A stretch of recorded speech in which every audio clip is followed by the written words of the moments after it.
Jermaine, to the UK. We know you've been in camp with Tyson Fury. How's things been in the UK? This is a step up for you. This is a guy who's boxed at the elite level of the heavyweight division for a long time. You're a guy who's been dying for that opportunity against the elites of the division. I've been liking it here. This has been a great experience, getting some great work in with world champions. So yeah, I've been liking it, welcoming it the right way. I feel like this is my moment to be able to showcase my skills and show what I can do on the top level. So it's just confidence. I'm confident in myself and what I can do, so I'm ready to prove that.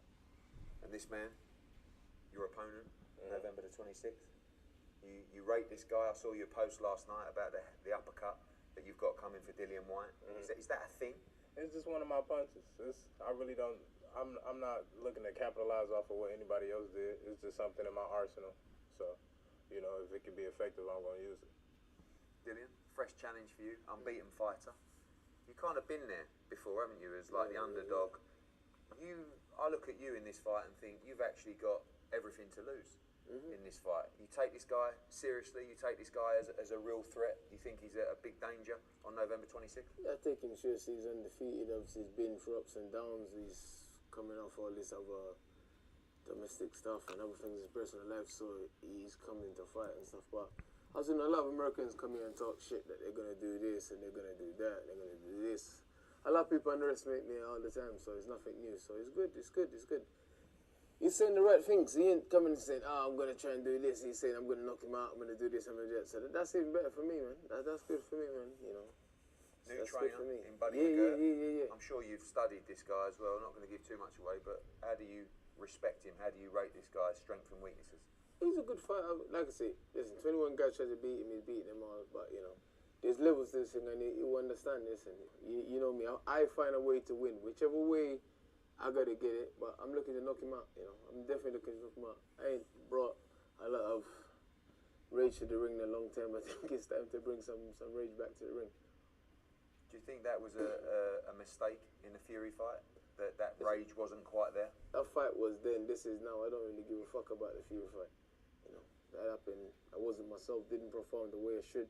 And it's good because now I'm able to get fights like this because we've been to fight this guy for a minute. We've been trying to fight him for a while, you know. He's acting like, oh, I've been hiding from him and stuff. Listen, we were trying to fight him for a long time ago. It's not the first time me and his name was linked to fight. We should have fought him from ages ago, but he keeps saying, oh, my wife is doing this, my kids is doing this and this and this and that. You're a professional boxer. You get in the ring and you fight regardless of what's going on in your life. You know, I didn't perform that night, but it's what it is. Jermaine, your opportunity come now. Just a couple of yards away from Dillian Whyte. You've been chasing him for a long time. You think this is the right time to get Dillian Whyte? Do you think the pressure is all on him at the Wembley Arena? No, I mean, the pressure's on both of us. Like you said, I've been trying to get this fight for a while, so I don't know what was going on during negotiations and shit like that, but we've been trying to get this fight for a while. We've been pushing for a while, so, you know, I'm just ready. I've been ready for this moment. You ain't pushing for no fight with me, bro. I'm not hard to find. Yeah, we've been pushing. I've never been hard to find, but you ain't pushing for no fight. Yeah. Never been hard to find, bro. Yeah, we've been pushing. No, you ain't, bro. Last year when y'all... I don't know what you've been pushing, but it's not my direction, bro. About last year, 2 years ago. Last year you wasn't relevant. You weren't relevant last year ago. You weren't relevant last year. It was supposed to be a fight with y'all. But you wasn't relevant, bro. But then you weren't relevant, bro. You wasn't relevant. You wasn't relevant. Yeah, so no, you're relevant. You wasn't relevant then. No, you're relevant. I don't know what was going on, but like I said, bro, the honest truth is, you wasn't relevant. That's the honest truth. That was going on. You wasn't relevant. Fight, is what you're saying. No, I didn't say you wasn't relevant. We sat down and my promoters on my team said, no, we're chasing this, so why are we going to fight this? Why am I going to sit down fighting Fury to fight you? This is way before even an idiot can understand that, bro. You're way not that before stupid, the Fury bro. fight. You didn't even have. Bro, I was fighting top guys before then, bro. I've been fighting top guys. I've been fighting guys that's ranked in the top 10 for years, brother. We've been You're just talking rubbish. We've been waiting for this opportunity. I don't know what the hell was going on in negotiations. You know, we got people above us that I don't control all of that, but you don't sound like a very clever guy. You're probably a good fighter, but you don't sound very intelligent. You can put it how you want to put it. You don't really seem very intelligent. You know, you got people over you that make decisions too. So I ain't got no one over me. Ask this my name. Ask me if I got paper signed with my Leah's record. There's no one over me, bro. Okay. I do my own shit. There's no one. Like I said, we've been pushing for the fight. He said we wasn't relevant, so do you think he's made a mistake choosing you? I mean, shit is boxing. You know, this what we do. We fight. So I don't think nobody's making a mistake. You know, you were saying I made a mistake a few weeks ago. A few weeks ago, you said I made a big mistake and you knocked me out. I mean, No, in front of you, you're saying some other bullshit now. That's what I'm coming in to do. I'm coming in to put you on your ass. I'm coming in to put you on your ass. Cool. I'm about to punch those dreads off your head, man. Yeah, well, we gonna see. Shit. We gonna see. Listen. Yeah. There's many sides to me, bro. You're gonna see. You're gonna see. I like that type of shit. Many sides to me, bro. You will see. Yeah. I mean, you'll see. You saying that like I'm not supposed to be. I'm not bothered by that shit. I never see. Who's bothered, bro? I want you to be bothered. You a man. I hate scary guys. You a man like I'm a man. I'm gonna hit you in the rude all up in the Twitter. We bleed the same way. Yeah, of course. Yeah. Of course. Yeah. Of course. Exactly. One thing we know about Dillian Whyte is every fight is maximum violence. Every fight is a thrilling fight. How deep are you prepared to go? Do you expect to be able to fight fire with him in that department? Yeah, I'm always prepared to fight fire. We always prepared to dig deep. That's what we train for. We professionals. That's what we do. So, I mean, if you at this level and you feel like you can't dig deep or pull something out of you, then it's not what you need to be doing. Like I said, stated before, we warriors, and warriors gonna do what they do to the best of their ability. There's always a danger when a fighter steps up to a big occasion, big crowd, big level opposition, big moment, that they don't step up and take that opportunity. It's only us two in the ring. I don't give a shit about the crowds, about the people, the arenas. When we in that ring, it's only us two fighting. The crowd's not fighting for us. The announcer's not fighting for us. My promoter, my coach not fighting for us. This is London, bro. Welcome to London. Yeah. You're gonna hear my people rolling. I heard them. You're gonna hear them rolling. That shit doesn't affect me. You're gonna hear them rolling. I don't care about it. You're gonna hear my I people. don't care about it. I like how passionate. You're gonna hear my how people. passionate the fans is out here. You're gonna hear my people, bro. It's a fight. You're gonna hear my people. At the end of the day, it's a fight. I give a fuck about people yelling, screaming. I give a fuck about that. We here to fight. At the end of the day, that shit doesn't affect me. Do you rate his power? Do you think you can stand up to his power? Yeah, I think I can stand up to anybody's power. I mean, I'm not taking nothing from him. He's a great fighter. You know, he got hell of a resume, but yeah, I don't. Like I said, he's a man just like I am. So I can stand in there with the best of them. Dillian, one punch knockout power. You got to be careful in there. This guy. You need a cup of tea, Eddie, man. This guy haven't knocked out anyone with a winning record. Anyone. He's struggling to go. He's doing this in Jerry Forrest and fucking, I don't remember his name. He's like 60 years old and he's going the distance with these kind of guys. Listen, I carry power in both hands. You know, obviously we're not going to go and look for it. I say that now, but let's see when the bell goes. But I can knock him out to the head, out to the body. One punch might just fly past him and he might fall over. It might not even connect properly. You know, I know I got power. You know, we've been working in things and you know, I got speed and power. When I decide to use it, when I put it together, instead of just, it's a problem. It's a problem. I carry the power to knock anyone out on this planet. Everyone I thought I've touched them at some point, and they've always shown signs of being touched. And if they haven't been knocked down or knocked out, they've always shown signs of being touched. Even the fights that lost, they still got touched. What do you think about the pressure on you in this fight? Defeat, is that the end of Dillian Whyte's career? There's no pressure on me. Listen, I'm a wounded lion at the minute, so that's why these guys are jumping and look, you know, yapping and making on that. What they forget is this: I may be wounded, but I'm a lion. I'm still a motherfucking predator. You know, that's what a lion knows to do, is to kill. Because my old days, unless he loses his teeth, but you know, my teeth are they're still in. See, still there. I'm always ready to kill. Everyone talks at this stage about what might be next for both guys. I don't really care about that. I just care about this guy here. Jermaine, for you as well. I was looking at what's ahead. You know, I'm ready to go to war. Looking at what's ahead of me. All the other noise don't bother me. I will say, as the promoter, you know, in this fight, and that you win this fight, you're getting the Anthony Joshua fight. I mean, AJ wants to fight Dillian Whyte. Maybe that's one for the future. But for you to come over as an American to beat a Brit in London, you would get that fight, and you would make millions of dollars. So what you have to do is go through this guy to make millions of dollars. We'll worry about that after I get this win.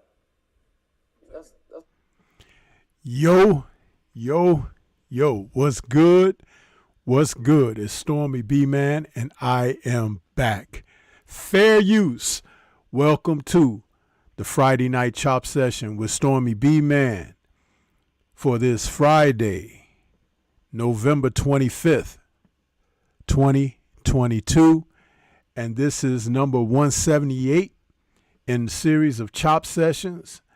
and we are here to talk about boxing and what's happening in the sport as of late, what's on the horizon. We got some fights coming up this weekend, and you just heard excerpts from the face-off that took place a few days ago between Dillian Whyte and Jermaine Franklin, who are facing off this weekend in a heavyweight battle. Dillian Whyte from the UK, Jermaine Franklin hails from the USA, and he's here to represent Saginaw, Michigan. That's right. He's known as the 989 Assassin, and he has his opportunity to upset the cart of foolishness that's been going on in the sport consistently.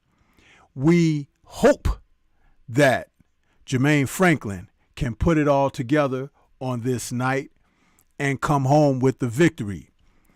Dillian Whyte happens to be one of the most unloved of fighters, even in his home country, regardless of what he tried to say in this sit-down face-off. But we know that in the heavyweight division, all it takes is one. And Franklin happens to be 21-0 with 14 KOs. And we look forward to some banging to go around in that ring. Welcome everybody out there. Thought I'd start the show off with a little bit of the soundbite from the face-off. You know, Stormybman likes to shake things up sometimes, keep you on your toes. That's like an exam that you weren't expecting. You know what I mean? And we are here once again. Thank you for tuning in. I hope that everyone had a wonderful day off, a wonderful day of spending time with your family, whether you celebrate the holiday or not. Hope that you used the time in a manner of which suited you and your family best, and that you all had good cheer and goodwill through the entire process. But we are back to business, the business at hand of talking about boxing. So some of those that are out there may be wanting to see what Stormy got. Ain't that right, Grace? Stormy got a lot. If you ain't heard, you better open up your ears. Clean the wax out, take a seat, and learn a trick or two here. Yeah, for the Stormybman channel. Because we got things that we do over here that ain't nobody else doing. And I do it in my own way. Salute to Lambros out there saying salute Stormy in the chat. Who else we got? Cinnamon Savage in the building. Welcome. Salute to you as well. And who else we got out there? I see we got Main Boxing Biker in the building. What's good with you? Shamar Rashan Shalom out there saying what's goody, Sensei. Much love and respect for you. Same to you, right back at you. And I'm reading off the names of those that I didn't put in my greeting, because I greeted the wrenches directly, and now I'm greeting those who are not necessarily wrenched up. But I want you all to know, as I was telling Grace, I'm always paying attention, even for those who think that they might catch me slipping. No, I'm the one that provides the ice. You're welcome. Yeah. Cinnamon Savage is asking a question early on, saying, Stormy, does Yard have a chance against Better Beef? Absolutely. When a man has two fists and a heartbeat, as it was said in Rocky 4, Rocky 5, excuse me. If you got two fists and a heartbeat, yeah, you got a chance. But Mr. Yard, contingent on what he brings to the ring currently, I do not believe his chances are fruitful. I do believe two reside at the table, slamming none, and they both are present. So Mr. Yard may pick his poison, but I think he, like all others, is going to get KTFO. Yeah! That's right. We back. We back. Mm-hmm. Y'all don't hear me, though. Y'all only came in here to poke around. Poke the bear, so to speak. Huh? But don't you know in the wild, the bears poke back? Are you really? Huh? Are you really aware? I don't think you are. I don't think you are. But, again, the moniker, the sensei, exists for a reason. So, pay attention. One round with George. My man George Yakovic is out there. What's good with you, man? He says, I agree with you about Yard. Yeah, Yard better stay out in the pastures, huh? Because if he comes inside, he may find himself in a pine box. And we want to see it. Everyone loves train wrecks. And Yard's career has been one heck of a ride. Let's enjoy. Mm-hmm. Yeah, you guys weren't expecting that, right? I know you wasn't, but that's it, man. That's it. 704 Joe just fell into the building. What's good with you, 704 Joe? What's good with you? Yeah. Picasso with the poking the bear emoji. What's good with you, man? What's good with you? Rasul Ali. That's right. KTFO. Yeah. See, I told you. Stormy got his way, huh? Yeah. Got his way. I appreciate all of you out there. You guys coming in here this evening because you could still be in the emergency room from too much salt and everything with all them pig feets and chitlins and everything that y'all gorge yourself on at this time of the year, huh? And the damn ER techs is missing time with their family because they got to attend to you because you overdid it once again, huh? All of y'all came down with the itis and everything, feet swelling up from the gout and everything, can't hardly get out the bed, huh? Yeah. You all lose it around this time of year every time, huh? Oh, man, I ain't doing that no more. And then next year, you're adding on a few extra plates. That's right. That's right, Antonio MMA. All that salt in the potato salad, huh? Unless you, who was that the other day? Gnarly Ray. Somebody was saying putting some doggone shrimp or something in the potato salad. I was like, man, you better stay away from my crib, huh? With that kind of foolishness. Talking about you gonna come up there. Man, if he got out the car, headed toward my house, he gonna hear shots ringing out, coming up to my house with some damn potato salad with shrimps in it. No! Boy! What is that? That's right. Jay Grant Jr. says, I done damn near ate a whole sweet potato pie today. Uh-huh. Now test your blood sugar and see what it is. Huh? 500.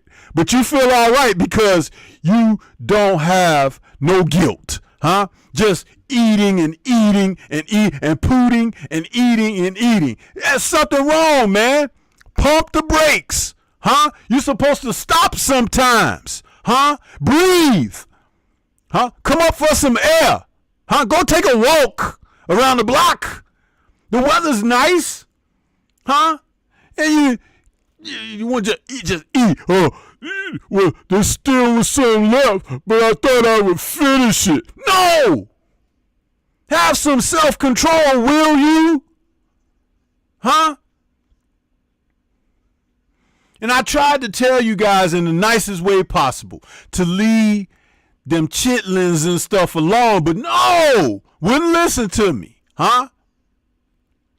And so therefore, the guilty, And the ones who guilty, they ain't here, huh? Because I sent some messages out to the brothers in the community yesterday and said, listen, man, I know how y'all like that fat back and all of that stuff. I said, don't eat all that. We want you back on the airwaves. Now look at who you didn't see on the airwaves today, huh? Several of them, huh? Same ones I text messages to. Yeah. I'm on it, man. Stormy is on it. But y'all be talking about, the sensei, he just full of it and this and that. I hear you. I'm full of information. Yeah. Look at 704 Joe putting all them emojis up there from everything that was eliminated in his household by him personally. And nobody else had any of them drumsticks, any of them pies, and cakes and everything. And nobody else had any but 704 Joe. It don't make no doggone sense, man. It don't make no sense. You know? But I'm good. I had a little turkey, a little dressing, Yeah, I even had some Brussels sprouts, which I don't like, Yeah. And I'm good. My energy level is high, And I ain't high off them trees and stuff that y'all be stuffing yourself with too. You know what I'm talking about. The guilty parties out there. Y'all can't even hardly hear what I'm saying now because you got that stuff in you,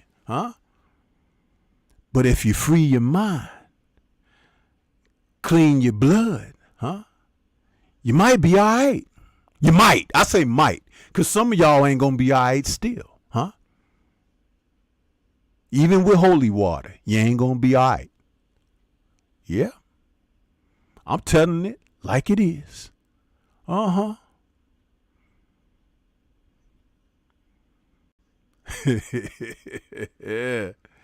Shawa, I see you out there with emojis out there. I see them. Smiling one moment, cringing the next, So you guilty too. Then the side eye. Antonio laughing at all y'all. Because he knows Stormy is on top of it, man. Picasso said, I'm working on my treadmill. But you said a little while ago you was going to be drifting off to sleep or something. So which one is it, Picasso? I keep telling you guys, Stormy, pay attention to everything. Listen, man. What about wine? Wine is fine. Just not in excess. You don't want the O at the end of the wine, Picasso. There ain't nothing wrong with that libation. But you don't want to put the O at the end of it. Because when you put the O at the end of it, I got to put you outside, And you be standing out there on the corner with that brown bag. And everybody know what that mean, If you used to watch Sanford and Son and Woodrow would come through, yeah, that's what that is, with the O at the end of it.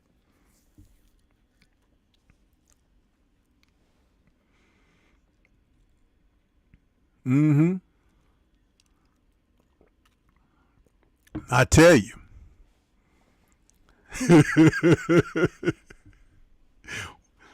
Yeah. So welcome, y'all. Welcome. Shawa, you ain't got to do it. You know what I'm saying? It's like, what did I say? I didn't even mention. I said the time that for those who celebrate, they celebrate. For those who use that time in the best manner which suits their family and their lifestyle. That's what I said. You ain't heard me even mention. I choose my words carefully. Haven't you learned anything watching me over here?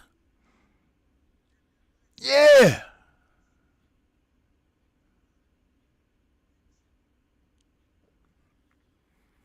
You know, it's just another day for some people to overindulge, Could you imagine if they had, a special day for y'all to get your groove on or something, Now listen, wait a minute. Hold on. Okay, here we go. Renee Boxion, what's good with you, bro? What's good with you? Shower says, Stormy B, man, you also accused me of overeating. Wait a minute. I did not say anything about Shower Allah overeating. I said no such thing. You ain't gonna have the right to come in here and lie on me. Huh? That's your guilt. Huh? Your guilt. If I mention pig's feet and fat back and chitlins and all of that and the over excessing and everything, and it applied to you, just kindly do that backwards moonwalk, huh? And get to the back of the class, huh? Because if you're sitting up front, I might hear you say, ouch, huh? As I pass by that front row, huh? Passing by the front row, stepping on toes and everything, and those that, get them feet out the way, huh? Oh, but I forgot, you can't, because they swole with the gout, huh? And, you know, all that salt and everything. And somebody got to run you to the emergency room. His blood sugar was 2,000. We don't even know how he didn't end up in a coma. Well, what do you think the itis is? Huh? Your way to the coma. It's like, don't you realize? Oh, man, I slept for 2 hours. You lucky you woke up.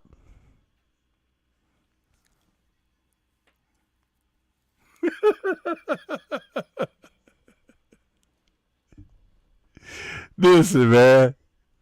Y'all ain't gonna drag me down in y'all cesspool of food and everything. Y'all don't even tune in when I be doing the dining dish. Huh? Fat folks that love to eat.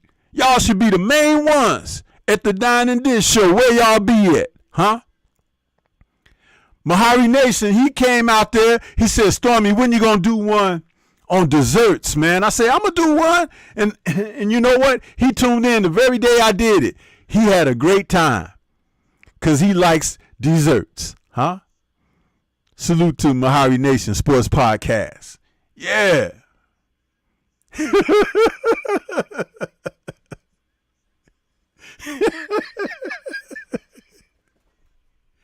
Man, excess is the devil, Picasso. Excess, bro. Huh? Everything in moderation, man. Huh? Everything in moderation. See, some of y'all think you got to get all the booty. Huh? I got to get that. I got to get it. Huh? Too much get you in trouble. And you can end up in the emergency room with that too, huh? Maybe even in the doctor's office getting that shot, huh? Yeah. The drink, too much of that in excess, huh? Somebody gonna go upside your head for being a drunk, huh? Because you talk too much stuff and you got a little courage in you after getting that liquor up in you, huh? Some of y'all with the mouth, huh? Talking stuff. Get too bold behind that. Get busted in the mouth for talking too much, huh?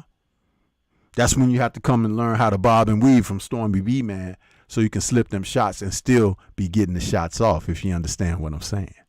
Yeah. Moderation, man. But y'all didn't come here for that, huh?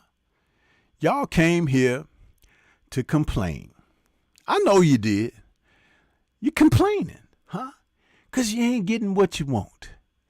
Even though it ain't Christmas, you still ain't got what you want. Well, there's time, huh? Patience is a virtue, huh? Yeah. Where Grace at? She done bowed out already? Because I got on top of her earlier too. And now I don't see her writing in the chat now. She just listening now. Probably got her lip stuck out or something.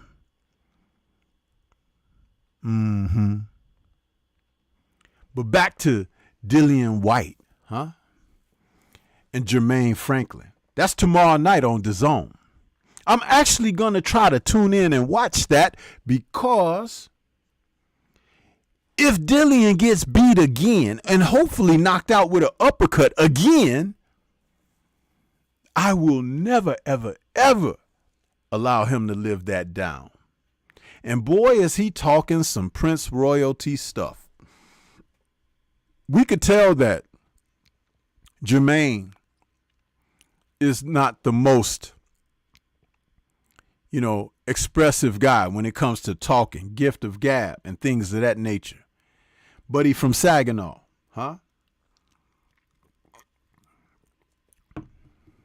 He from Saginaw, y'all. And the last time I checked, them dudes over in London and them dudes over there in Saginaw, huh? They ain't the same level.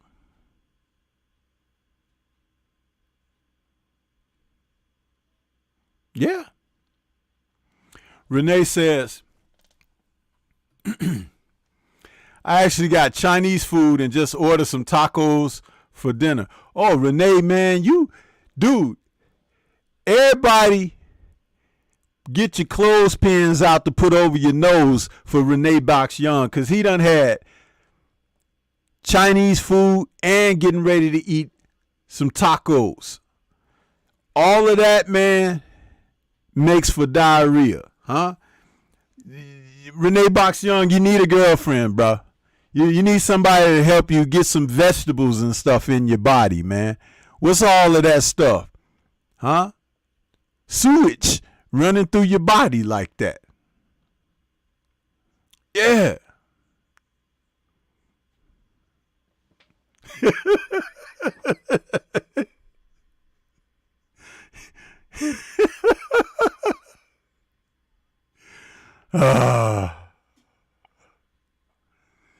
Oh, man. You guys are something else, man. But see how y'all tune in and turn up when get to signifying on people and stuff? That y'all like that stuff. I told you y'all like train wrecks. Told you. Huh?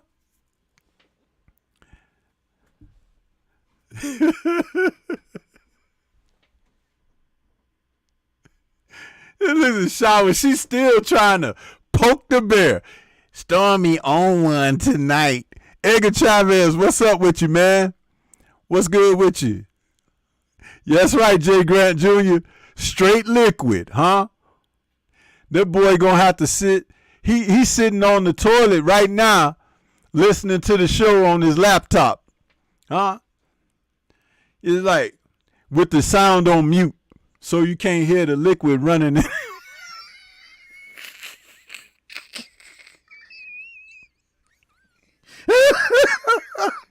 Nasty.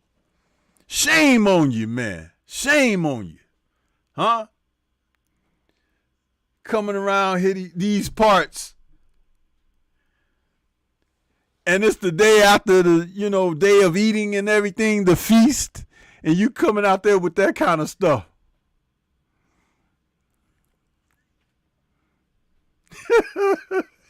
Shower says, you done poke Mama Bear is what had happened, Sensei. Don't worry, Mama Bear. I know what to do for that. I got bear traps.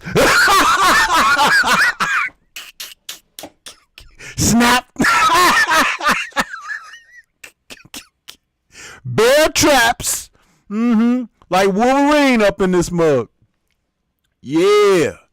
Flawless mentality. Dr. Mark in the building. What's good with you, man?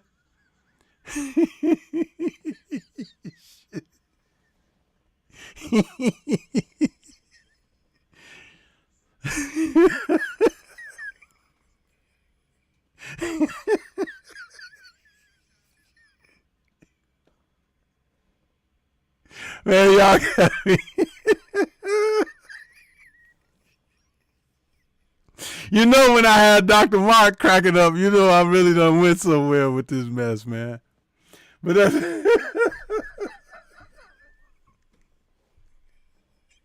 Shower says, I'm done talking to you now, sir. Well, guess what, y'all? I ain't done. I ain't done. See, you shouldn't have started it with me, because I don't know how to stop. I just keep going. Oh, so you wanna go for it, huh? You wanna go? You really wanna go? They ain't holding him back. Hey, hold him back. Oh, no, let me go. Let me go. Don't hold me back.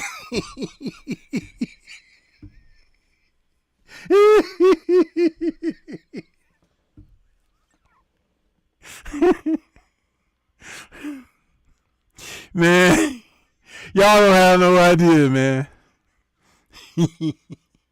See, my mom and my pops, they deceased. They can't stop me. Y'all can't call them and be like, Mr. and Mrs. Stormy, come get him. No, you can't. I'm off the leash. Bite your ass.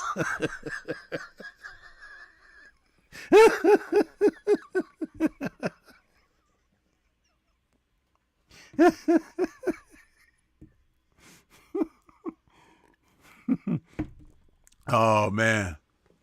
I love all y'all, man, though. I really do. I appreciate you coming out here, man.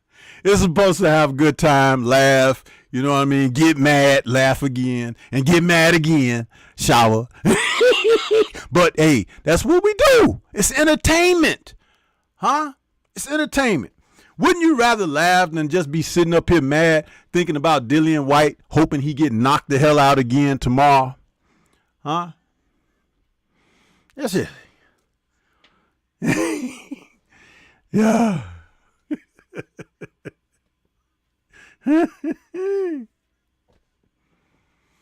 Man.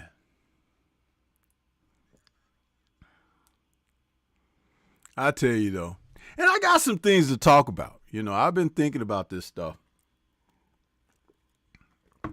Y'all know that White tried to pull some stuff with the gloves when they were picking the gloves for the fight tomorrow too. Since I played a little of the audio from the face-off, I was gonna play some of the audio from the glove selection. But yeah, they had some gloves wrapped up that was already used. And then White had the nerve to say something like, if he say something, I'm going to check him. I'm going to check him. Talking about one of these older coaches in Jermaine's camp. And the coach was like, you going to check who? Who, nigga? Man, they don't know these dudes from Michigan, man. London don't mean nothing, bro. You know it's always cloudy over there, right? So he ain't gonna see the ass whooping coming if he keep on messing with the Franklin camp, man. White is like, I don't know what got into him. Then he tried to say something about you Americans come over to London trying to be all this and that. Man, you are really trying on some shoes that's too tight for your feet, huh? Because they're gonna be right in your ass, huh? Even if it ain't Franklin, it'll be somebody else. I do not like Dillian White. I don't like that dude, man.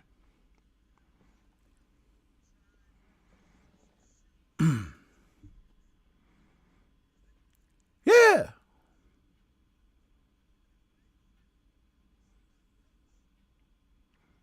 Yeah, this guy, man, I don't really care for the dude. Not at all. Jamal Davis in the building. What's good with you? Jay Grant says, yep, I seen the glove situation. Ain't that something? Salute to Watcher who put me on to it. You know, because I don't like Drew Titan says, you know, I don't see everything, but I'll tell you, you know, I appreciate that when someone sends me the information, I can check it out for myself. I'm like, man, listen to this fool. Man. Cinnamon Savage says, Prograis Sabata is going to be a war for as long as it lasts. I got Prograis. I think he's going to be too physically strong for Sabata. He'll break him down in 8. Yeah, Prograis is a very big junior welterweight, man. He's a big man at that weight, and he's very strong. And I do believe He may have learned from his mistakes against the Josh Taylor fight. He's going to have to be more of a physical presence in these fights going forward, because he can't expect judges just to give him anything, because they show too much favoritism now. So you have to take judging into your own hands. And that's what Regis is going to have to do. I expect him to be a physically imposing force of nature against Zepeda. But Zepeda got a lot of heart, though. He ain't going to just lay down easily. Regis is going to have to put him down. Salute to Tay-Tay, the queen of MMA combat. What's good with you, Tay-Tay? I see you out there. Oscar Rivas got a check to stay out of court, I bet. He probably signed a multi-fight deal to feel better about being cheated, says Picasso. That may be true, Picasso. It may be true.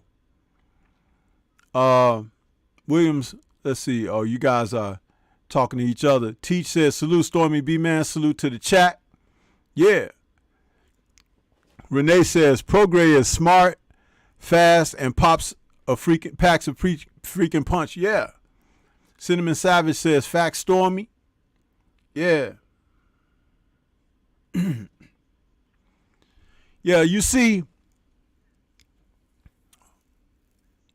for Regis, and of course I was going to talk about him tonight anyway.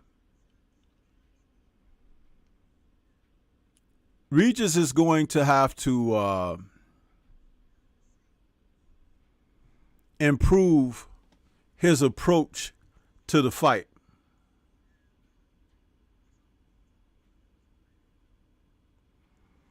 It's going to be interesting if he follows up on what I said that he needs to do, because that's the important factor right there, that he doesn't continue as he was going before he lost that Josh Taylor fight.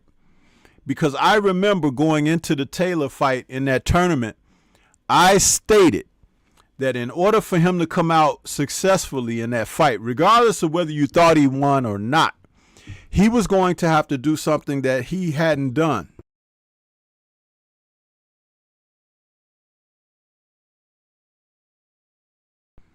Prior to that fight. And that was, he's going to have to come outside of himself. Wherever his comfort zone is, he's going to have to leave that behind. And leaving that behind will enable him to gain favor with judges by going for it. One of the things that I'll use going for it is Clarissa Shields' performance against Savannah Marshall. If you guys remember her fight with Marshall went into that fight as the puncher. You know, the people, oh, she's got a punch. She's got a knockout punch. She knocked so many girls out and this and that. Well, she still had her punch when she fought Clarissa. But Clarissa had a game plan and a strategy to take the play away from Savannah Marshall. Every time that Marshall landed one shot, Clarissa hit her with 5 or 6 of them back. And that's how that fight went. It reminded me of Holyfield against George Foreman. Foreman threw those big bombs, but Holyfield said, I got a lot of rocks. Huh? And that's the way. So Regis, in his fight against Josh Taylor,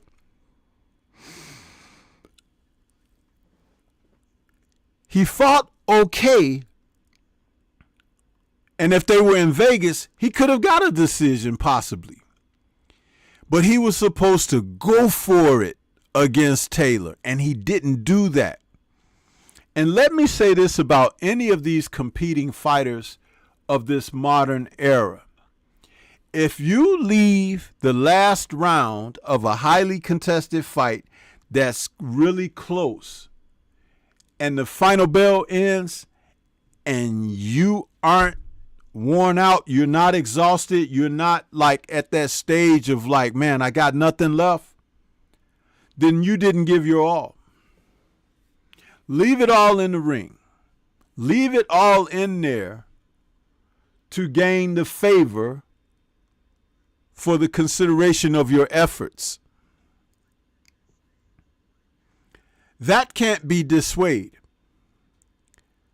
But when you hold back, when you have reservation, when you have that sense of, if I don't get it, so, it wasn't for me. Don't do that. Don't do that. Give your best. At all times, give your best.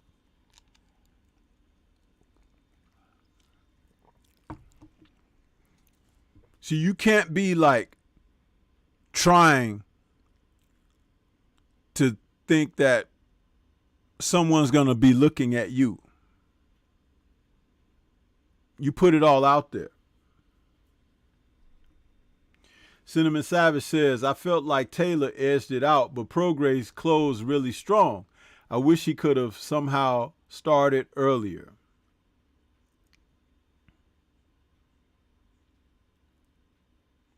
Picasso says Clarissa outpointed her in the Olympics and basically the same but better game plan.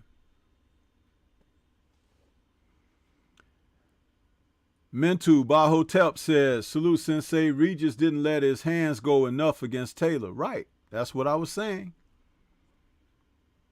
Lambro says, Tommy Morrison got off good shots on Foreman too. Used good boxing skills in that one. And they have been trying to tell him to box like that for several fights. Lambros, against Ray Mercer. That's what they were trying to tell him to do against Ray Mercer. But he went out there like he had an axe to grind against Ray Mercer and blew himself out. And then Ray Mercer finished him off.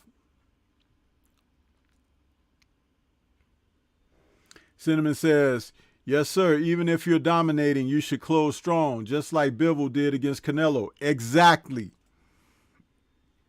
Exactly.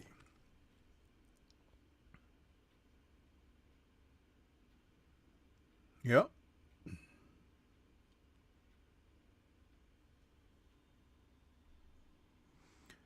Thomas Bronx Thoroughbred in the building says, salute Stormy and salute to the chat. Salute to you as well. Yes, sir. See, when Bivol closed strong against Canelo, the judges weren't expecting that. They probably thought he was going to coast and move around like Oscar did against Trinidad and just be happy to go the distance. But Bivol just kept those punches upside Canelo's head all the way through the 12th round, and they could not give Canelo those last rounds because Canelo had tanked out already and Bivol was still going. He was still on something. I love that, man. I love that type of performance.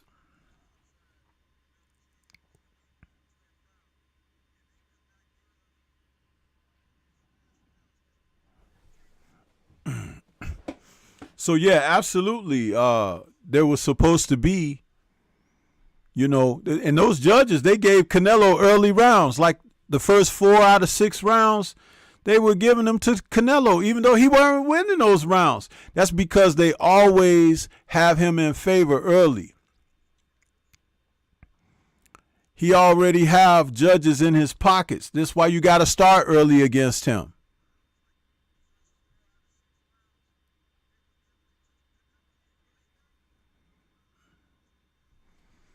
Yeah, Lambros, Morrison did fight well against Ray Mercer. And if Ray Mercer didn't have the chin that he had, remember, Tommy hit him with some blazing shots in that fight, man. And a lot of guys would not have been able to take those punches like Ray Mercer did.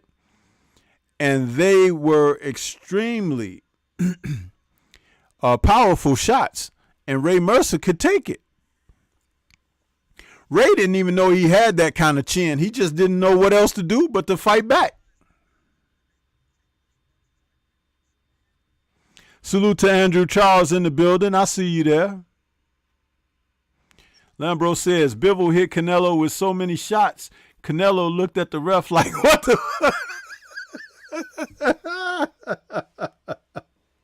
Yeah, he did. Yeah, he did.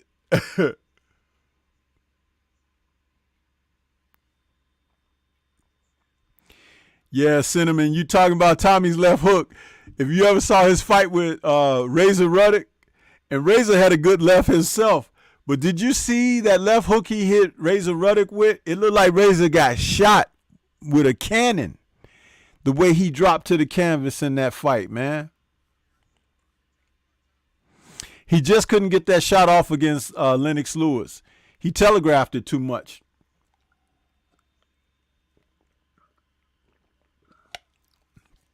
He never got that chance to hit Lennox with that shot. If he had hit Lennox with that shot on the chin, Lennox would have been out cold. But Lennox defended it well.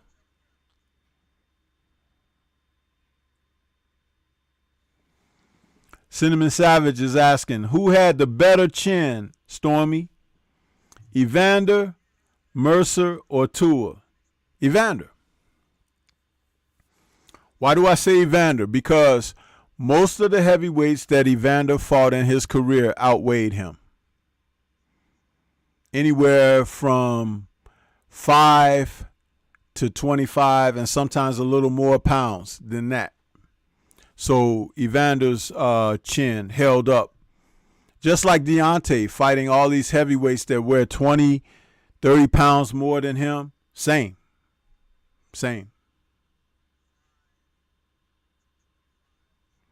And David Tua was very stocky and didn't really have a neck. So it's hard to catch him. But Ike Abiabuchi and a couple of other fighters, they rocked him. Hassim Rockman rocked him. So, Tua had that fortune of not having much of a neck. When you don't have much of a neck like Sam Peter, right? You nobody can, nothing to snap. It's like it's just your head is sitting on your shoulders. It's kind of hard to get a guy like that.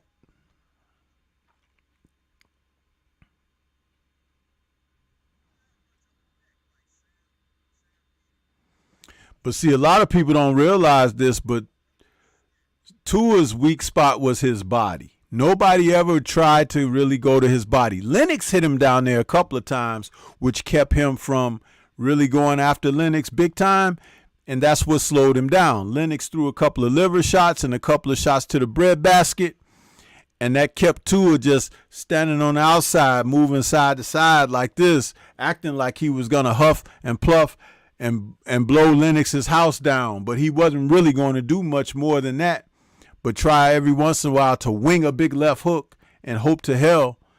But Lennox gave him something to think about. And he would have had that same effect that Renee Box Young had from those Chinese food taco dinners. He would have messed himself in the corner if he took a few more of those shots from Lennox.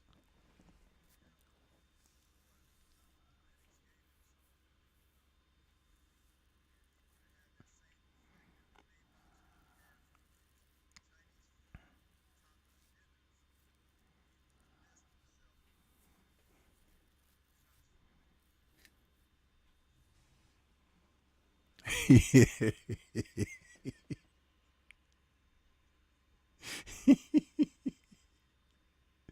you guys laughing at my comments, but yeah, it's true, man. It's very true. It's very true.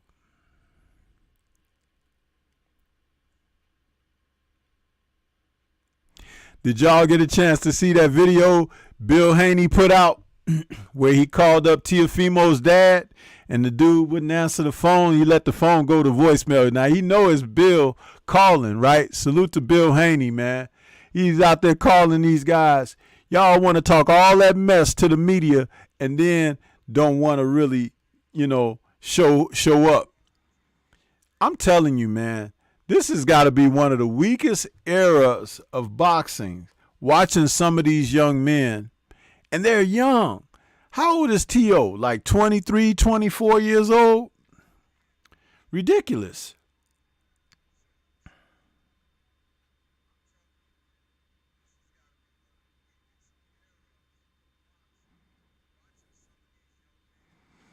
Lambros, who knows, man? Who knows? I can tell you this about the Klitschko guys.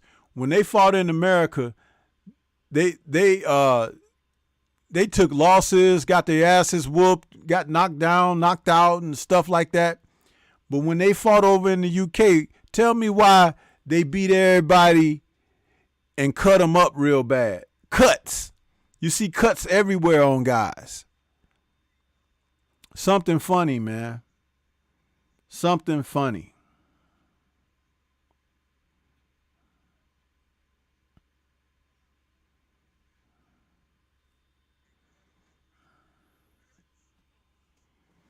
But yeah, Teofimo, and then Teofimo, I heard word this week, he was saying something like he'll fight Earl Spence.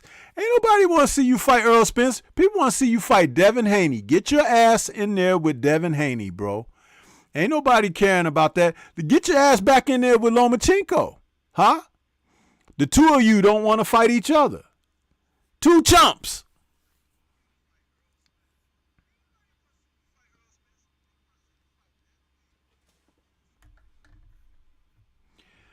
Main boxing biker. No, the Klitschkos were fighting over in Europe when they were fighting. They Hamburg, Germany, and some of those venues over there. They were fighting in areas over there close to their home and stuff like that. The Ukraine.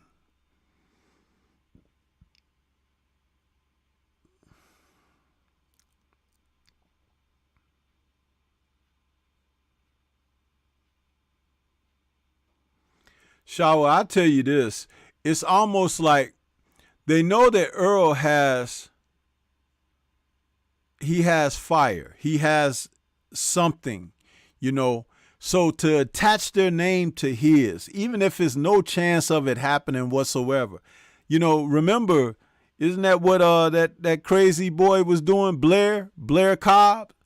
Isn't that what he was doing, talking stuff about Earl? And look, it drummed up some interest in him in his fight. Even if people was rooting for him to get knocked out, he still drew some. His name is known now because he was talking about Earl. You know? Yeah. That's all it is. But I'm gonna tell you something, man. None of these guys want to get in there with Earl, just like none of them want to get in there with Devin, huh? Because they know what will happen. Tank don't want to get in there with Devin. He don't. He could say whatever he want. He don't want to get in there with Lomachenko. He don't want to get in there with Devin. Ryan Garcia don't want to get in there with anybody.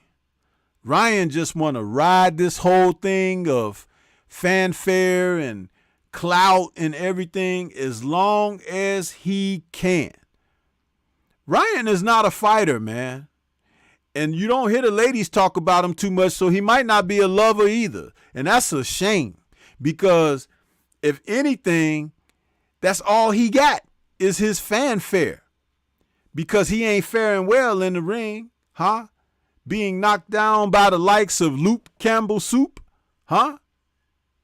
Who don't really have much of a punch. Can you imagine a guy who can really punch?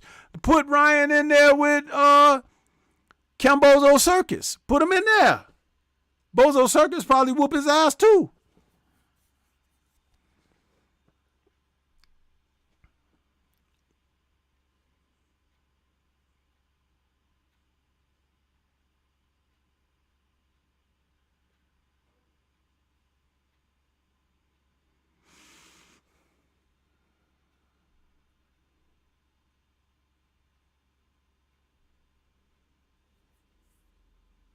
Main Boxing Biker says that good old home cooking.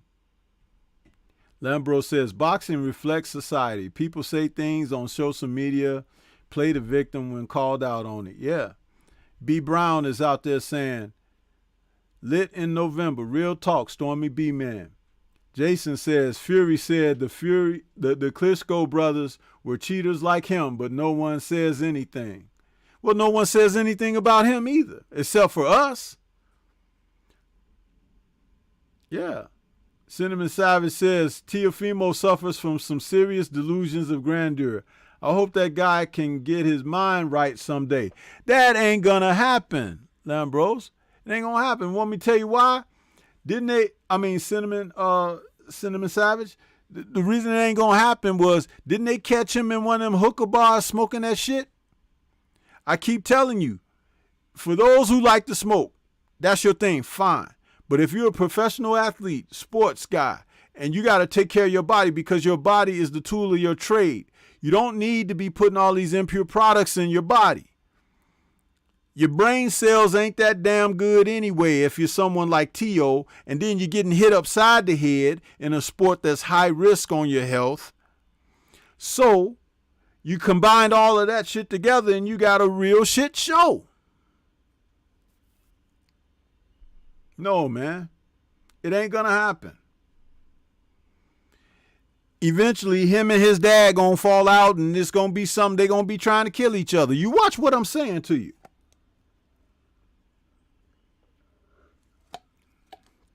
They in this for the wrong reasons, bro. They're in it for the wrong reasons. They're not in it for the right reasons.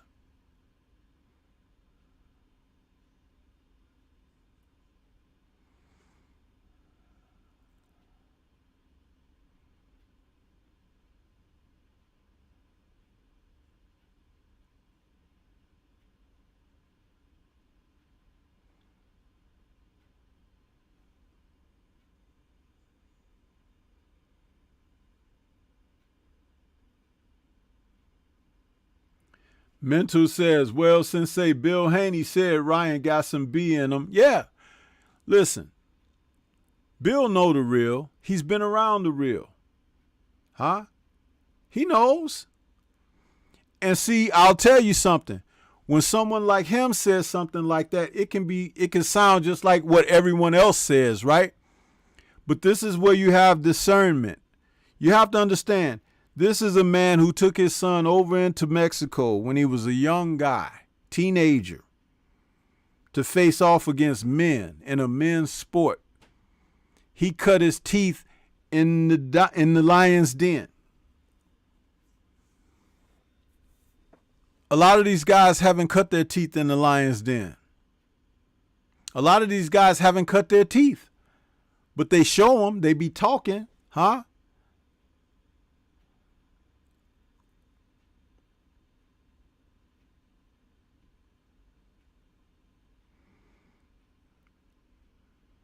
Anthony Ingram says, salute. Hope you had a great. Yeah, it was good. It was good. Thank you. Same to you. Main Boxing Biker says, I'm watching the PFL right now.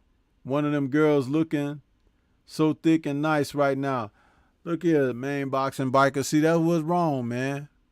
That's all you guys can see, huh? That's all you can see. If that's all you can see, that's all you will be.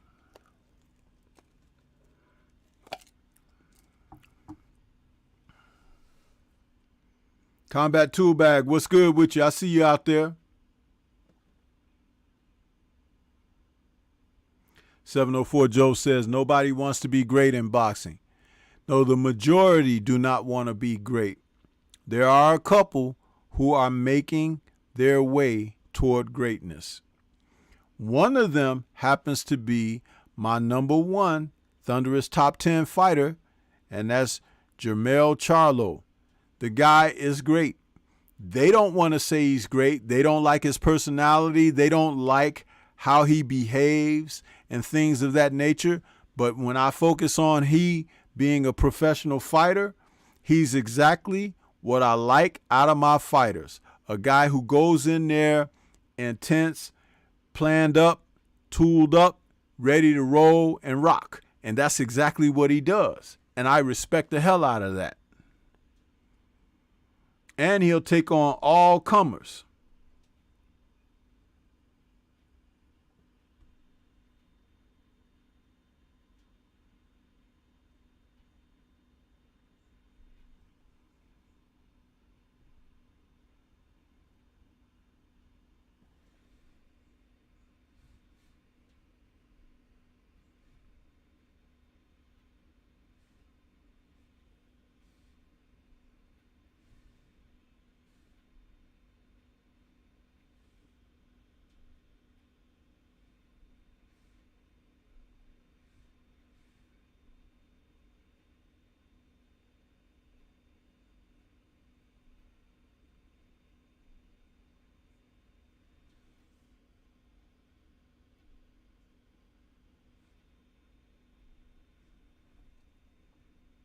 Jose Diaz says it's not letting him comment.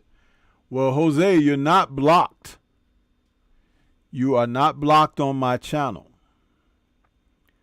Did you unsubscribe or something? Because only people that have been subscribed longer than 6 weeks. That's why you can leave a comment in my comment section, because if you were blocked, you wouldn't even be able to do that. And I went to your channel and I don't have you blocked or anything. So that's Jose Diaz. He said he'll be watching, but it won't let him comment. I don't know why he can't comment.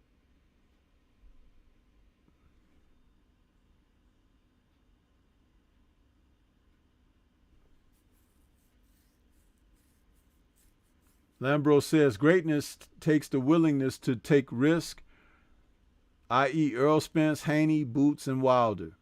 Yep, and Clarissa. Cinnamon Savage says Jamel is a savage, explosive, phenomenal athlete, always comes in shape too. That's what I love about him. When you got a guy that always comes in shape, that's the number one check mark that an opponent be looking for. Like, hey, maybe I could catch him slipping. He ain't gonna be at his best. But that guy always comes in shape and ready to go.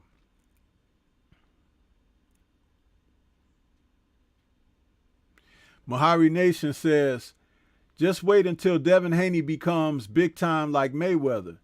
Then the same people who ducked him will show their whole ass to fight him. Then Devin can slap them and say no. Cinnamon is asking, how do you feel about Jamel at 160, Stormy?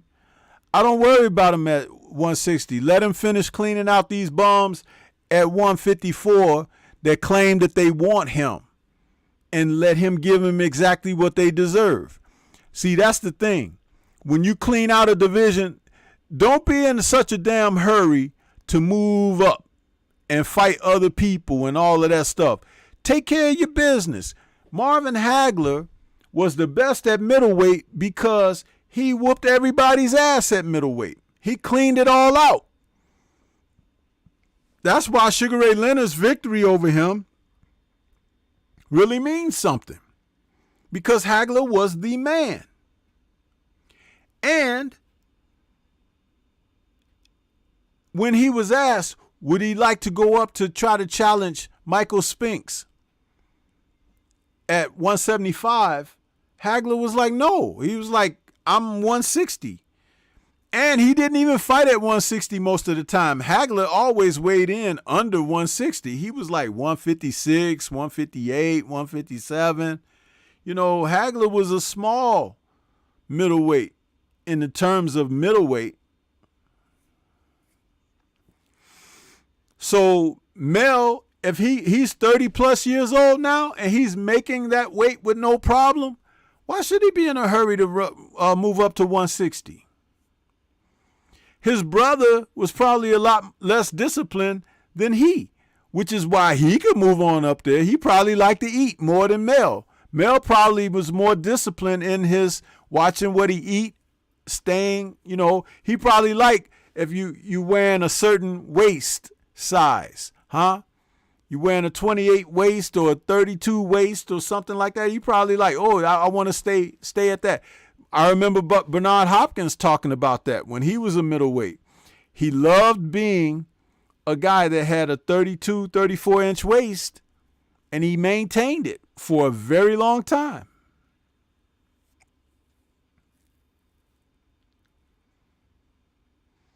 I keep telling you guys, when you're great at what you do, one of the ways that you become that is by doing the things that other people don't do.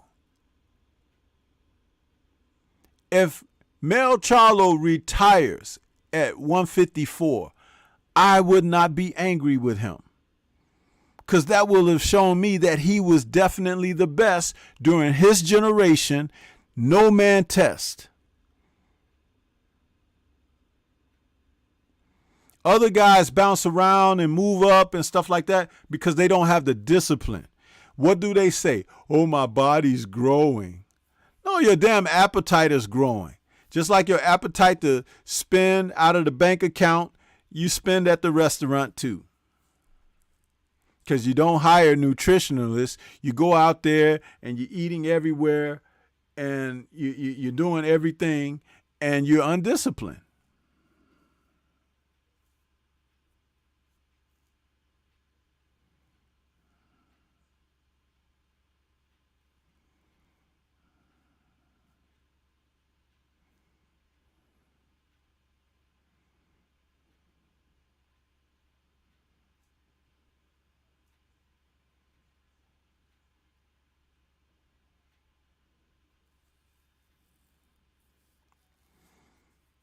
It makes a huge difference when these guys do the things that they're supposed to do, as opposed to the things that they get pressured into doing.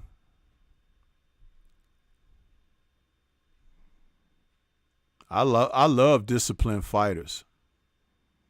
I love them.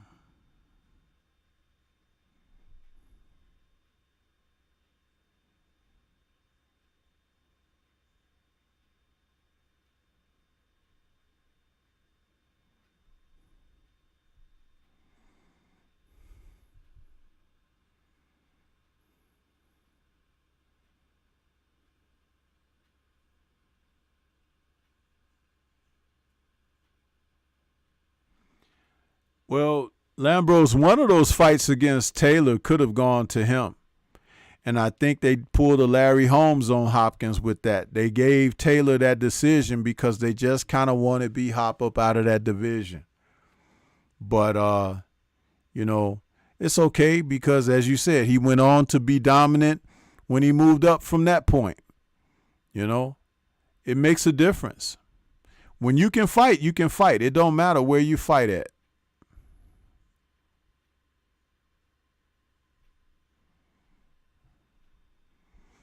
That's something that stands the test of time right there.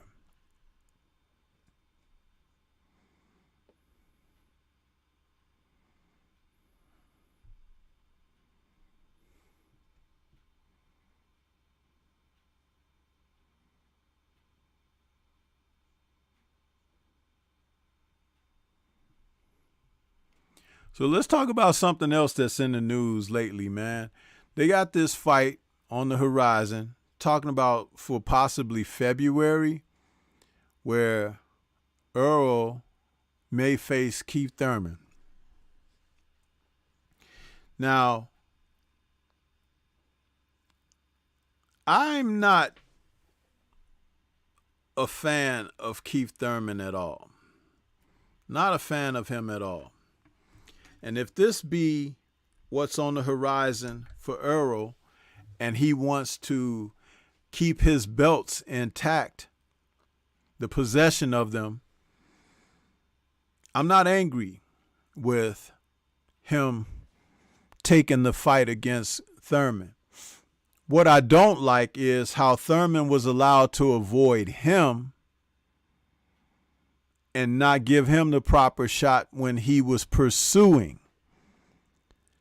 But how do you turn these lemons into lemonade? You do that by, if you're Earl, you go ahead and fight this guy and take it out on him in the ring. You whoop his ass, and you will have defeated all the other guys who held those titles at one point. Brooke, Porter, Garcia, and Thurman. That's legacy. Now, we understand that the Crawford situation is as shitty as it's going to be. But it still wouldn't take away, but only enhance the legacy of Earl if he was able to go ahead and whoop on Keith Thurman. And let me say this. A scared man is a dangerous man. And we have to understand that Keith Thurman was never going to fight Earl, okay? And if this fight is made, it's still the same guy who never wanted to fight him finally getting in the ring with him. So he will try something to go for broke or whatever. I wouldn't even be surprised if Thurman did something to get himself disqualified in this fight, simply because he never wanted to fight Errol Spence. So Errol will be a smart man to approach this fight as if it was the most dangerous opponent of his career. Not out of respect, but out of awareness. Thurman has a nice punch, but he's not been one time knocking top guys out. He hasn't done that in a long time. And his inactivity has been exceptional. And his avoidance of top quality opposition, whereas everyone Earl has faced has been one of the top fighters in the sport, including Mikey Garcia. So it's not like there's a threat of Thurman. It's just that there's a presence of him who once was. But it's time to banish that ghost. And Earl is the type of fighter who can come in with the proper motivation and the proper tutelage. You know, from someone with the caliber of Derek James working in this corner to hold his motivation and remind him. And if he gets a chance to punish the man in the process, so be it. Everyone loves to see Keith Thurman get punched in the face and in the body, where he seems to be exceptionally vulnerable. So why not? It's one of Earl's best attributes, right? Body punching. Could you imagine doo-doo stains all over the ring from Earl hitting this dude in the body and he trying to run, but Earl being the type of guy who can cut that ring off on his ass? Good cooking there, right?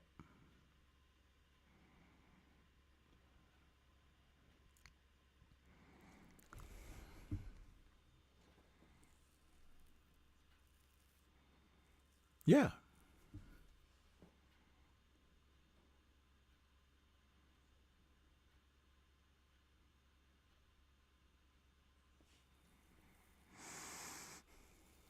Antonio says, Sensei, that's wild you brought this up. I've been watching Thurman all day. He's good for EJ, and he has no jab and soggy body.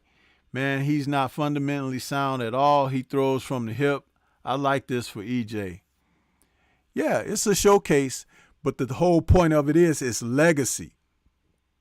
Because just like I spoke a moment ago about Mel Charlo cleaning out the division, leaving no stone unturned, when you finish off all those guys who were there, when we look back on your career, we will say you were the best at that division and weight class because you took on all comers. You weren't the guy who listen, there's tons of guys who don't like each other in the sport of boxing throughout history. Tons of guys. A lot of them faced each other.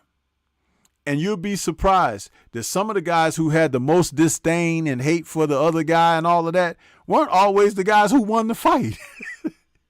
No, it's the smarter man. It's the more well-schooled and tooled guy, the guy who has more focus on the task at hand. And I do believe that Earl is the consummate professional.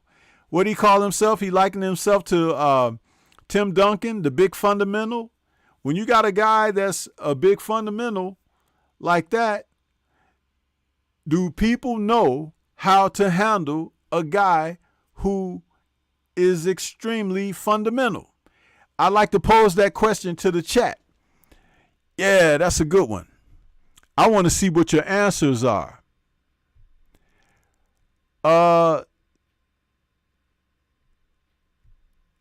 do you, I'll put it in the chat.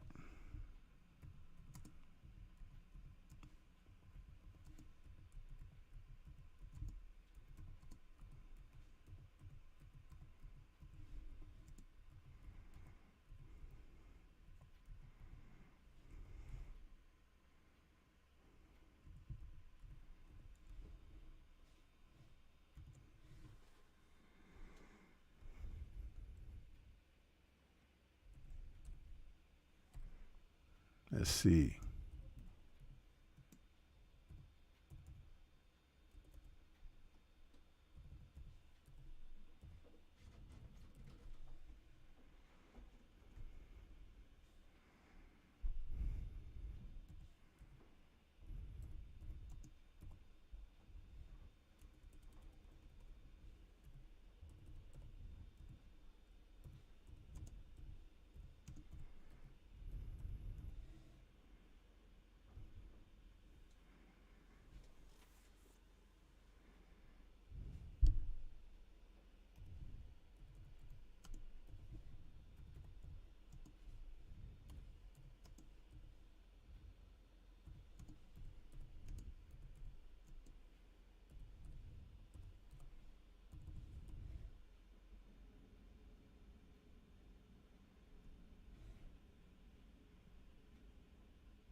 I just put a question up there as a poll for you guys, and I want to see what your answers are.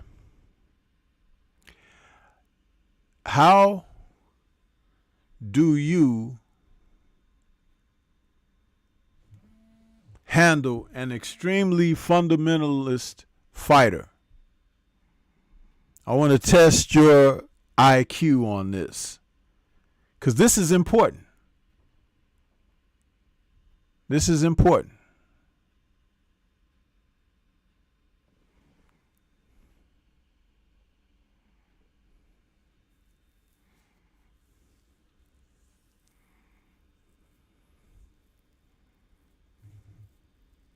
We got 5 votes.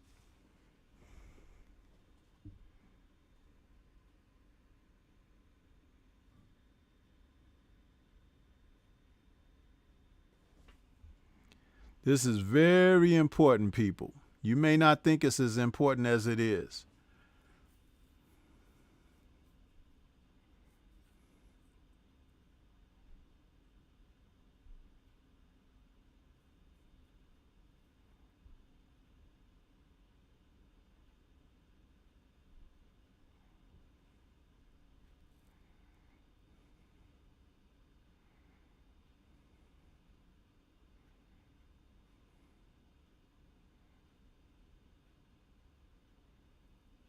There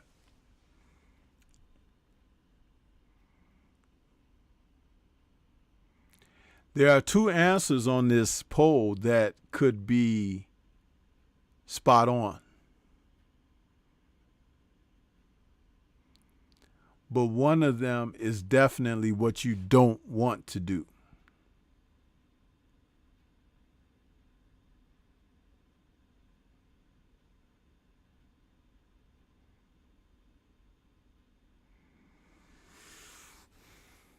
So you guys can tell me when you're done voting, then I'll drive the conversation forward with what my response is to this.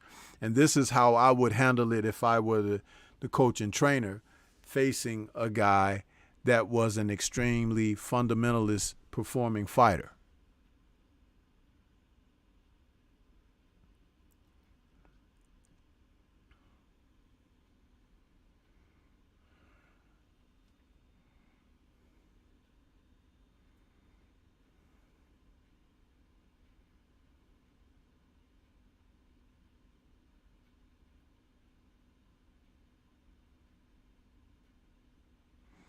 Well, see, first and foremost, understand it like this.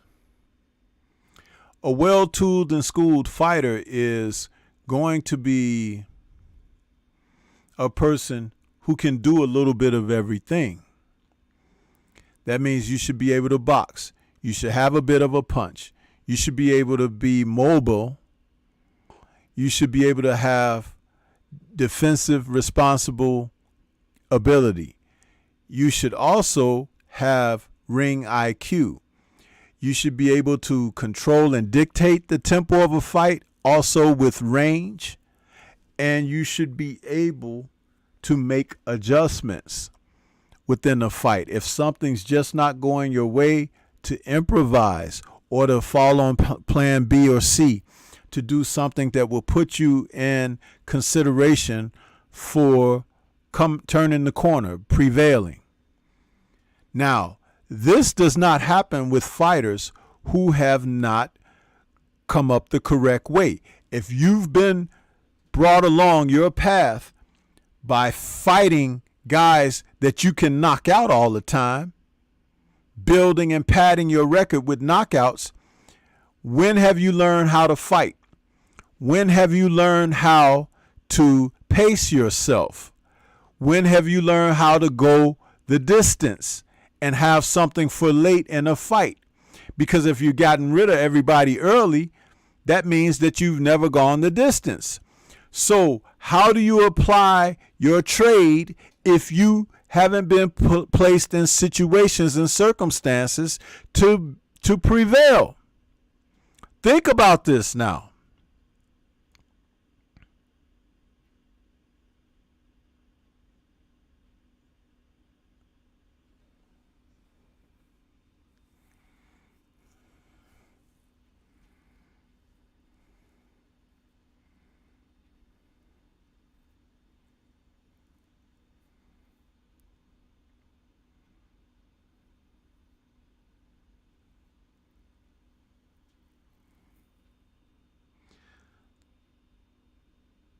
The number one answer here is you need tools to be as equally fundamental. And guess what? Most fighters don't. Most do not.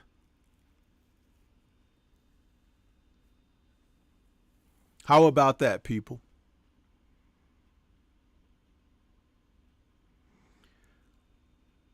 The thing, the choice on here that you would want to throw out is doing the opposite under this case. Doing the opposite against a person who is extremely fundamental sets you up to get knocked the hell out. Yeah. Because they will take your mistakes that you make and use them against you. And they could also take not only your courage and heart away from you, but they can frustrate you to at wit's end, and you end up being psychologically scarred under the circumstances.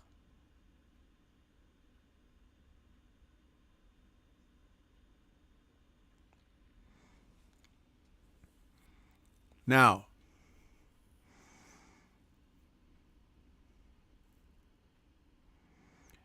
Earl is the type of fighter that has not been in the ring with a lot of guys that can match his abilities. Face down. That's another one of the reasons why people would have loved to see he and Crawford fight, because Crawford does have tools, but we're not talking about that right now. We're talking about he and Keith Thurman. Keith Thurman is one-dimensional. He's athletic. He can move around. He has strength and he has power, pop on his punches, but he doesn't knock people out at the elite level. He doesn't even put the work in for late knockouts. In other words, he doesn't build his knockouts. He either has caught guys because he was much stronger than them and more powerful, or they just weren't on his level. But when was he in danger of knocking out Danny Garcia and Sean Porter? At no point. At no point.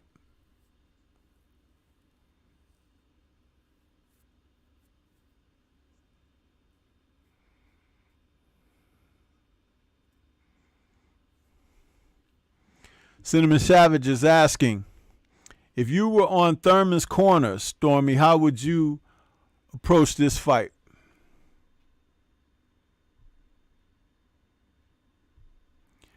I would have Thurman box Earl like an amateur. Look to score points, get in and out, tie him up, keep the movement, so he'll have to be conditioned to fight 15 rounds. I say 15 even though the fights are scheduled for 12, but because Earl's going to get in some body work on him. But he has to be up to the task of being able to endure the infighting when it does take place. But he's going to have to work behind a jab and give angles and movement, control the distance, smother him, shut things down when they get too close, tie him up, wait for the ref to break him, move around the ref, and get started all over again. It is an extremely disciplined fight. Therefore, with it being an extremely disciplined fight plan, his tools need to be as equal as Earl's. Now, we know that Keith can box.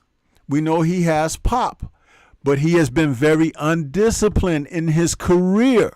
So, with that being understood, he already is at a deficit, which is why you should favor Earl in the fight.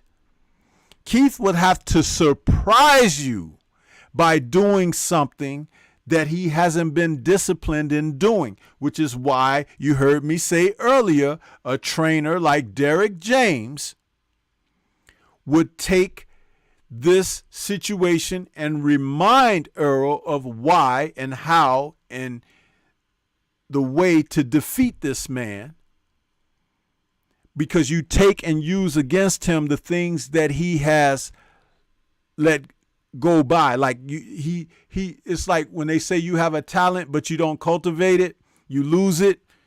He should take it away from Keith.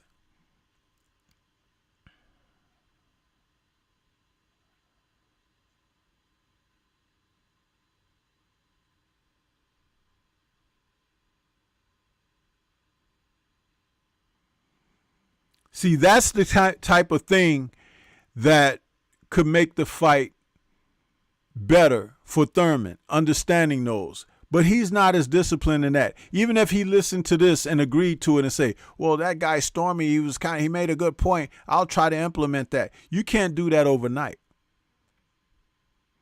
You should have been doing that in the build-up toward fighting someone like Spence. You can't do it in a camp and just think you're going to come out there against Spence and do that. You can't.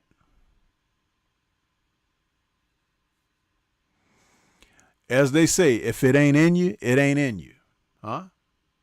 And it ain't in him because he had the opportunity to do these things and to be that man over the past 4 or 5 years when he's been inactive and not doing anything and faking injuries and things of that nature, learning the Kama Sutra that don't have nothing to do with damn boxing and all of that stuff, falling in love and playing the flute don't have shit to do with boxing, huh? But he loved that payday that he got from Manny Pacquiao. So that's become his love. Well, if he loves that, then that means that the door is open for other things to happen to his ass. And Earl is definitely the truth. And he's going to expose those problems that Keith Thurman has.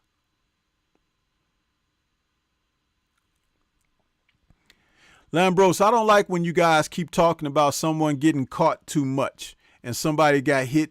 You know, in boxing, you're supposed to get hit, bro. It's a hit business. It's a hurt business.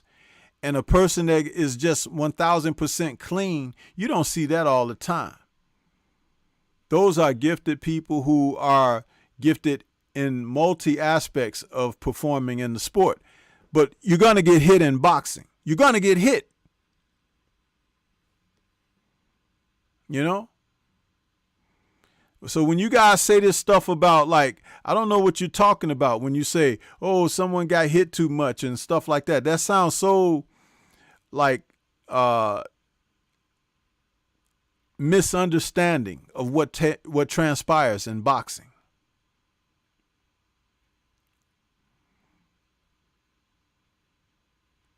Canelo hit Bivol.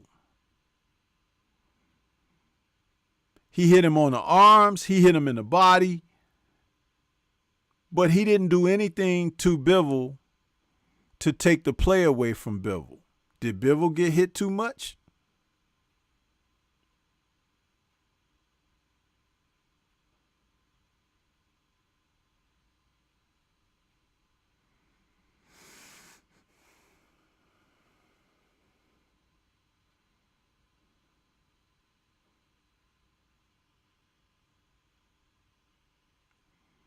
See, there are things that you have to look at and be mindful of that you're not seeing. And it's okay that you don't see everything, but you do have to open the mind up. Do you know some fighters will allow a fighter to hit them so that they can get the shots off that they want to get? It's like baiting a guy in.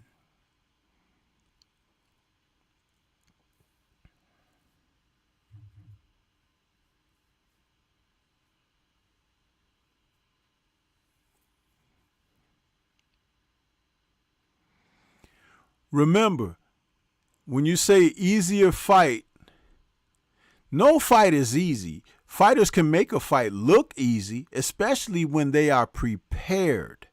Didn't it look easy, Spence's victory over Ugas? Didn't that look easy? It wasn't.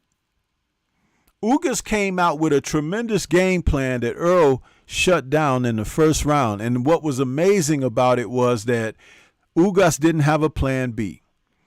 His plan was to jab Earl and put power on the jab and make Earl, to establish a Mason-Dixon line. You don't cross this point or whatever.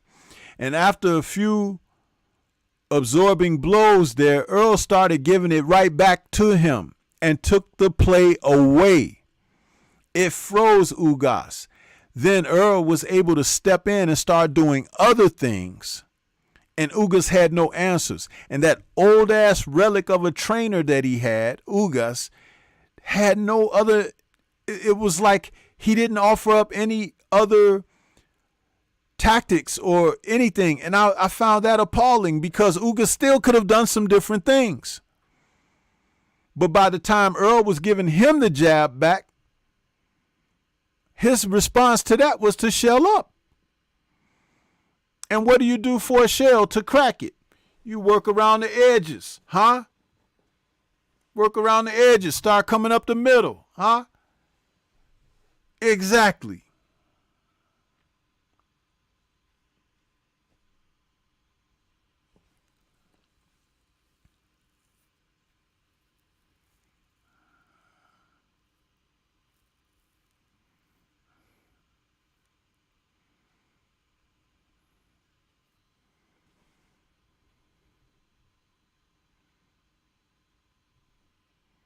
We could have a seminar on this stuff, bro.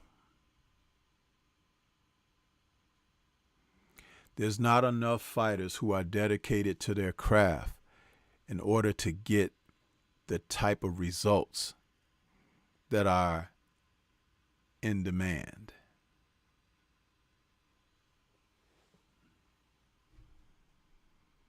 They don't. A few do. And they do it well.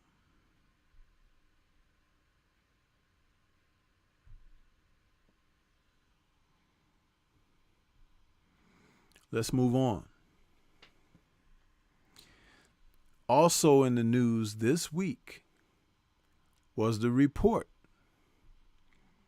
that Gervonta Tank Davis has asked for his walking papers, so to speak, against the Money Mayweather team.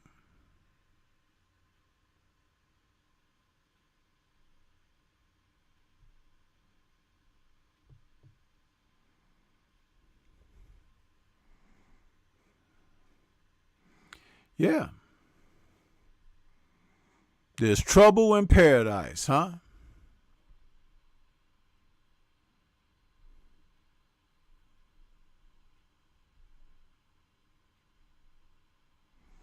According to Boxing News 24, Davis sent a tweet out this week to Floyd Mayweather asking when will he be sending him his termination papers. And it goes on to say, it is unclear why Mayweather Promotions would need to send Tank Davis his termination papers if his contract with them has expired.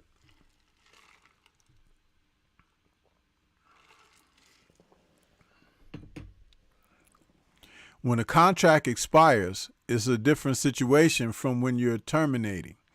For Tank to be asking Mayweather and Leonard Ellerbe for his termination papers suggests that he's still being promoted by them. If Tank's contract has expired, why would he need to be verified by Mayweather? Assuming Tank is still under contract with Floyd, why would he give him his termination papers when he is on the verge of his biggest career fight next year against Ryan Garcia? If anything, you would want to keep Tank around for that fight until his contract expires, because he would bring in a lot of money for himself and his promoters next year.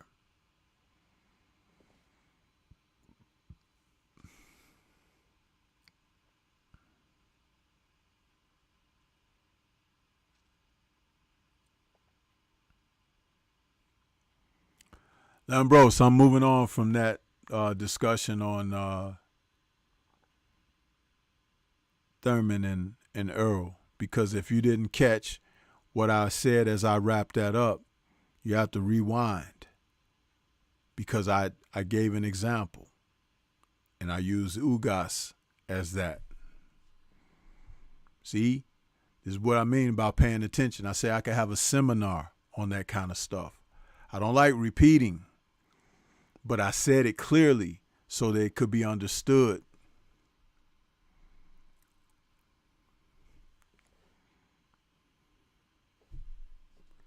This whole thing with Tank Davis, I'm going to tell you, the feminine energy between this camp, it is worse than an all-female gym.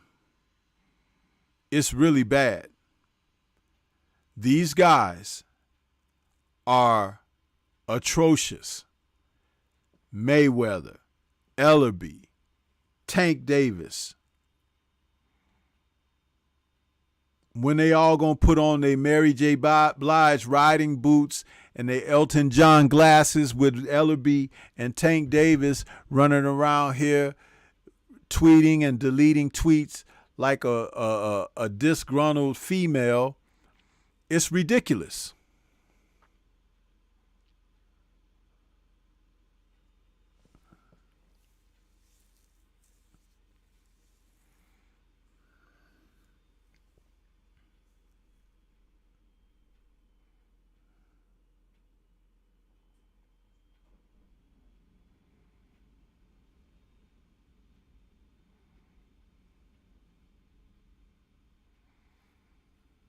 It's really unfortunate because the young man has talent. He does. But he's misguided. And I don't know that what should be learned is being learned. His outside the ring antics and trouble that he's found himself into is indicative of a person who is lost, who is undisciplined and uncertain. even though he's starting a young family and all of that, he's still making some poor decisions. And remember me talking about boxing being a martial art. And in martial arts, the martial arts instructors always teach you about discipline. They teach you that learning how to punch or learning how to kick or learning how to throw someone or take someone down in a grappling move or whatever is not the 100% objective. You're supposed to learn first why not to do those things, not how to do those things. Because just knowing how to do those things can end you up in several places. The wrath of someone who can hurt you, the cemetery, or prison. How many fighters find themselves arrested? How many fighters find themselves in the grave? History is full of this.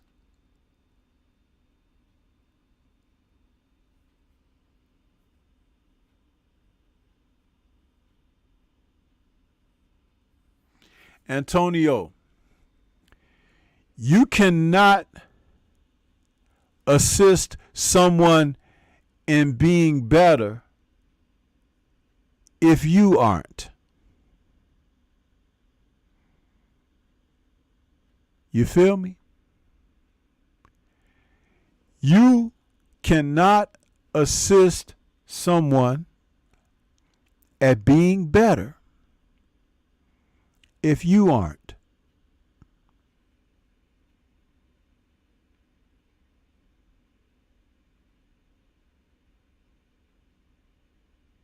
Does that make sense to anyone out there listening?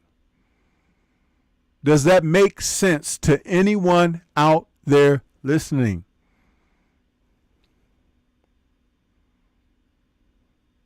How many times, for those of you who've been around my channel a while, have heard me say, just because you have a toothpick hanging out your mouth and threw a towel over your shoulder and can hold some mitts up for someone to punch in a rhythmic motion, don't make you a damn boxing trainer.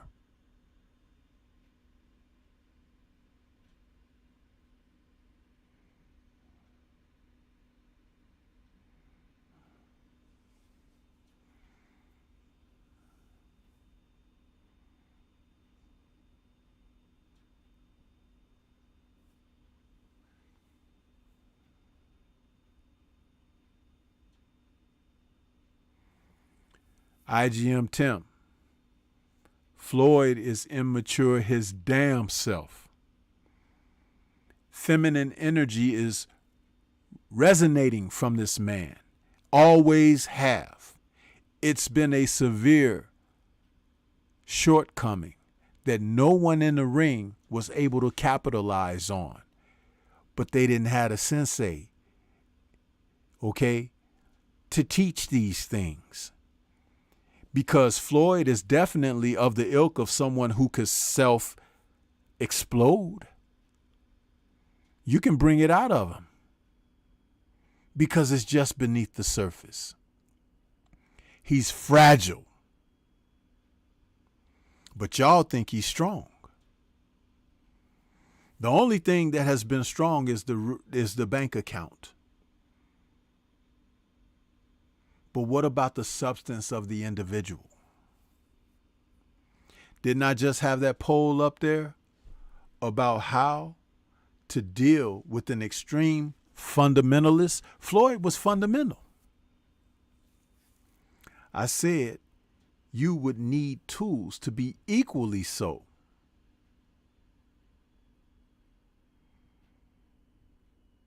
But ring IQ, smarts, talent, and ability all comes to cap things off. Floyd has this control over Tank because Tank is missing a lot of things. And he's controlling with the material. but the feminine energy resonates between the two of them. That's why they can go back and forth. That's why Adrian Broner and Floyd got this thing. It's unmistakable. You know, in our communities, we have a lot of fatherless homes. And this is a result of that. It's something that people don't want to talk about, but it exists.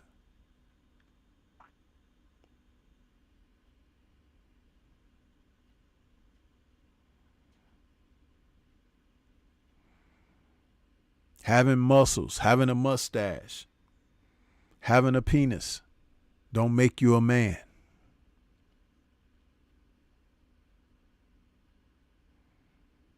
How you move through this life, how you take care of things that need to be taken care of, how to stay out of the arms and the net and the snares of the enemy.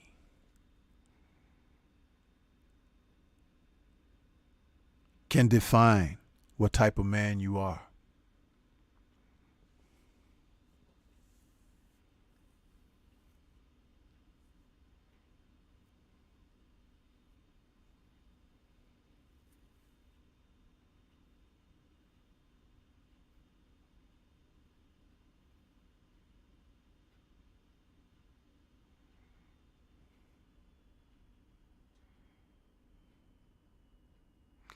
Devin Haney is going to be fine because his dad is a tremendous positive influence on his life and his direction. And now that he's a young man himself, he's able to give back to his dad. So there's a reciprocity that has taken place through the growth of their relationship over time that will continue to give. A lot of men are missing that. A lot of men are missing that. There are men that I've had on my show in the chat.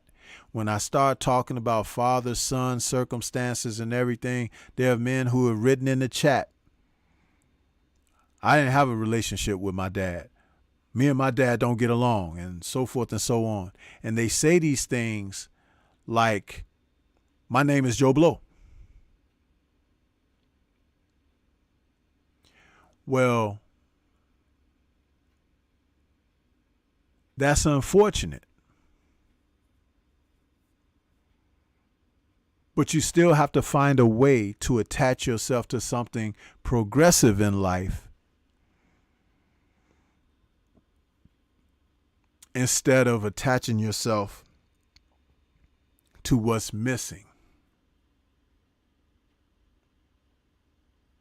Because even if you're going to go out and start your own family, you have to find a way to be the man of that family.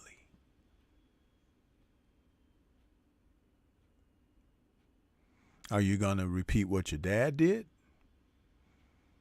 Or if he didn't do anything, what you did?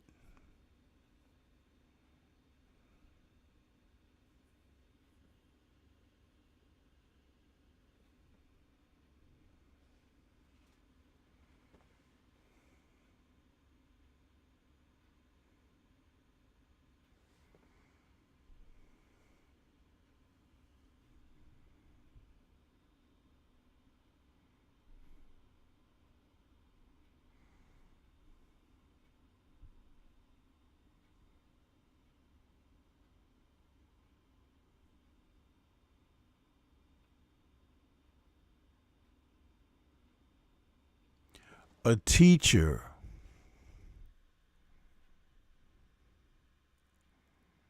is so much more than what's advertised.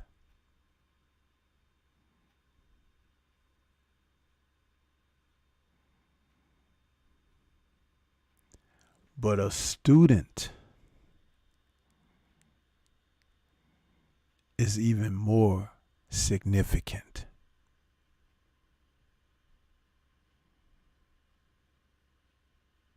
Because to absorb knowledge experience and capability from an external source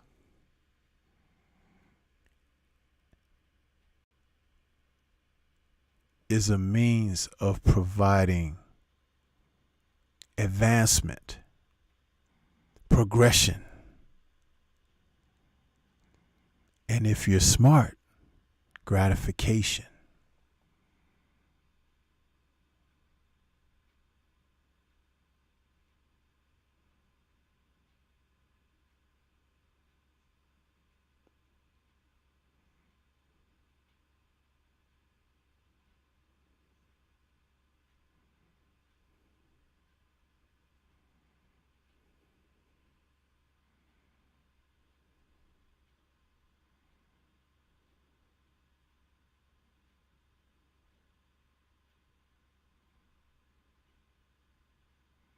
Sometimes it's important to listen,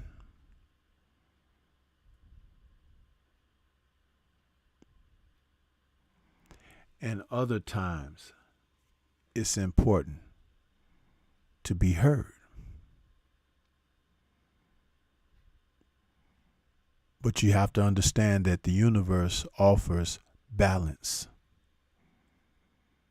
And to be able to take balance in and receive it is every bit as important, significant.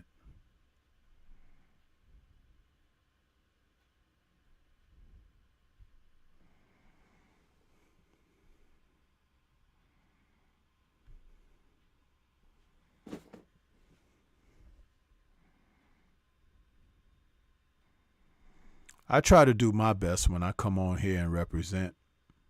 I'm not perfect. I strive for it. Boldly.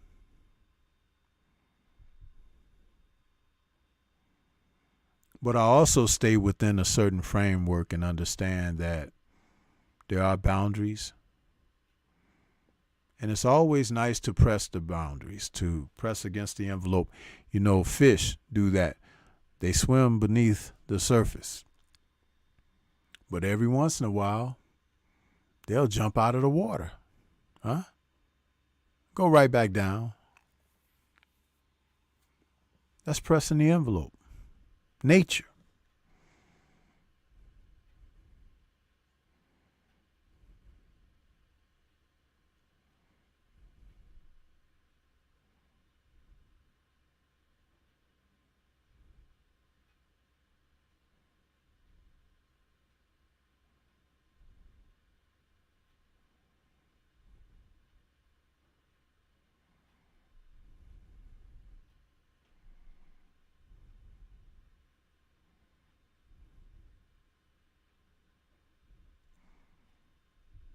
These are aspects of life we can talk about.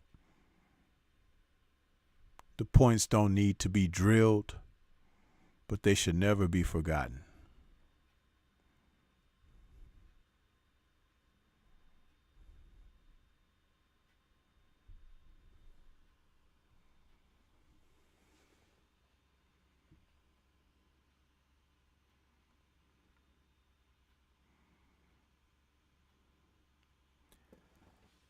Thank you all for tuning in this evening.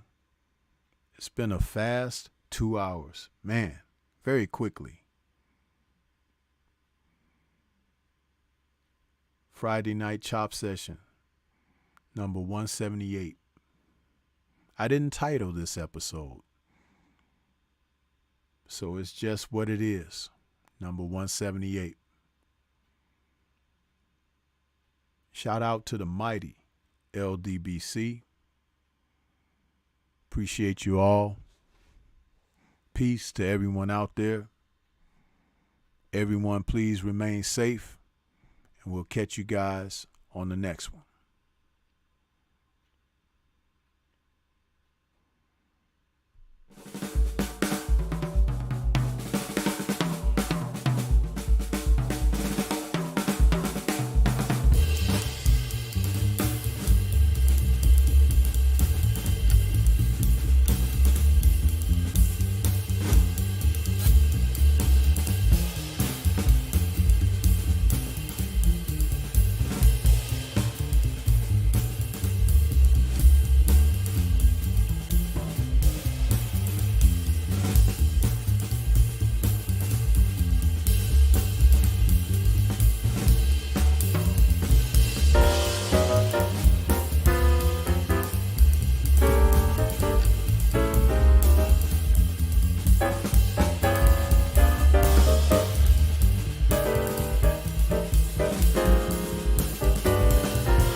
to this day.